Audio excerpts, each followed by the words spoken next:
Assalamualaikum, salam profit untuk semua trader base.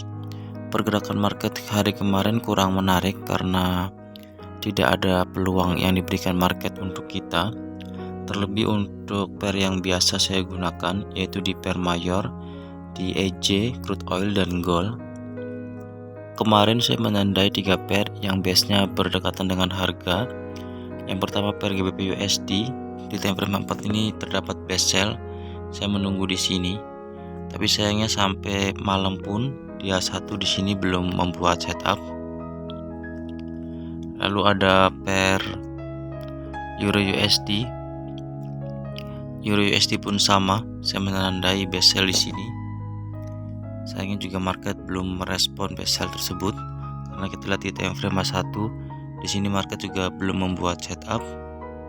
Lalu ada USD CHF. USD CHF pun sama. Di time frame 4 di sini terdapat base buy dan market juga belum merespon atau tidak merespon base buy tersebut. Biasanya setiap harinya saya akan selalu menandai base yang terdekat dengan harga. Lalu pair yang base-nya dekat dengan harga saya akan naikkan ke atas agar saya lebih fokus untuk memantau market atau memantau pair. Lalu ada pertanyaan, bagaimana jika kita sudah menandai base dan base tersebut tidak direspon oleh market atau di break?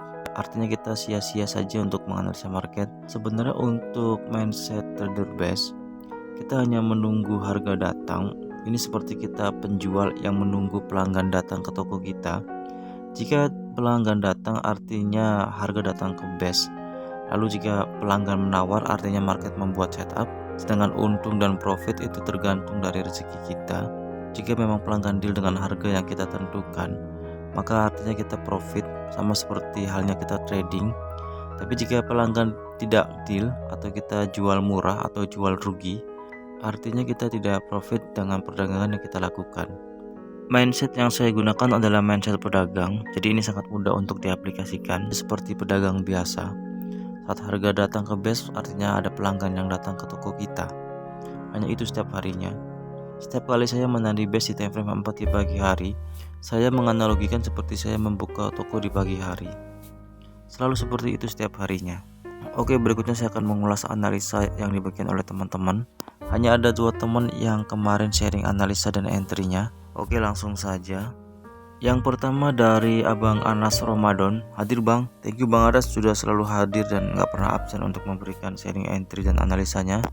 Dapat setup di GBP New Zealand base buy H4, dominan break buy H1 nya sudah hit 161 dan masih rounding, semoga naik ke 261.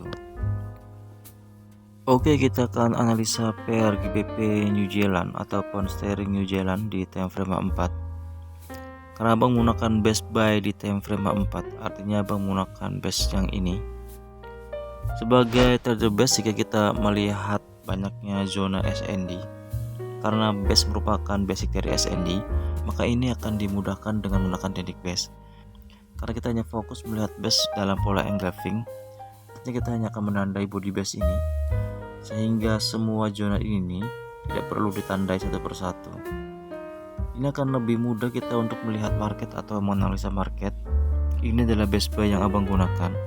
Kita akan lihat di time frame 1 untuk melihat respon market terhadap base tersebut. Jika kita lihat di sini, market merespon dengan membuat setup buy dominan break. Ini adalah candle dominannya dan ini adalah candle yang breaknya. Kita bisa gunakan garis Fibonacci.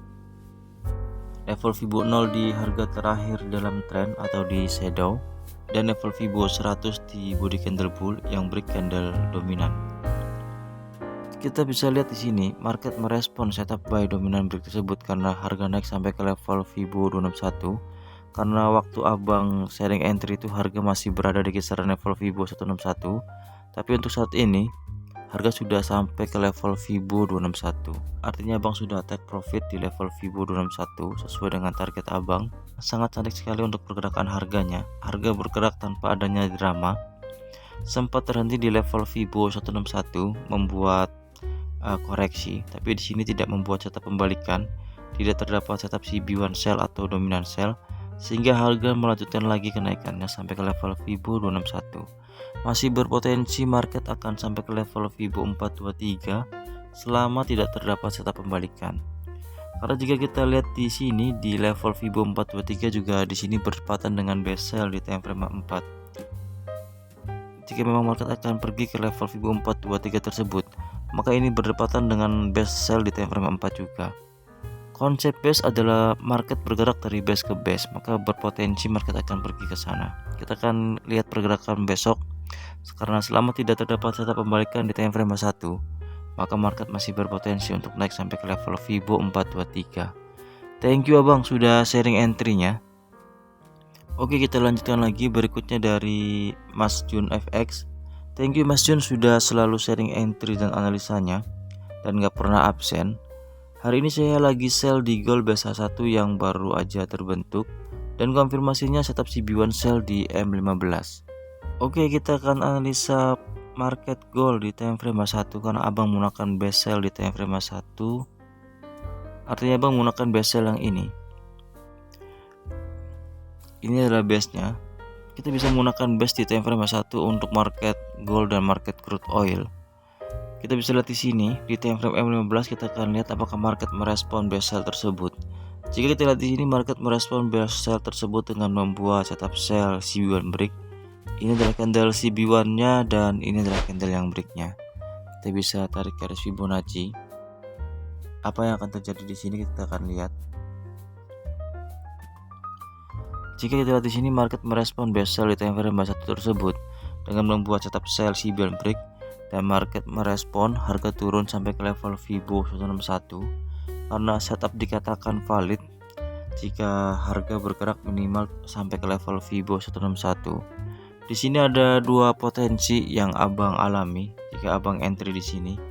Yang pertama, jika abang entry saat harga koreksi di level Fibo 50, abang bisa ambil take profit di level Fibo 161 karena secara rasio sudah cukup baik rasionya. Tapi jika abang entry di level Fibo 100 atau tepat saat setup itu terbentuk, di sini abang ada kemungkinan abang kena stop loss di level Fibo 50 karena setelah harga sampai ke level Fibo 161 kita pindahkan stop loss ke level Fibo 50. Atau abang kena stop loss di level Fibo 100 jika abang belum sempat untuk memindahkan stop loss di level Fibo 50. Thank you abang sudah sharing entry dan analisanya, semoga ini bermanfaat untuk teman-teman yang lain. Oke, sekian video singkatnya karena kemarin hanya ada sedikit teman-teman yang sharing entry dan analisanya. Semoga bermanfaat dan semoga semuanya selalu diberkahi dengan profit konsisten. Terima kasih untuk semuanya.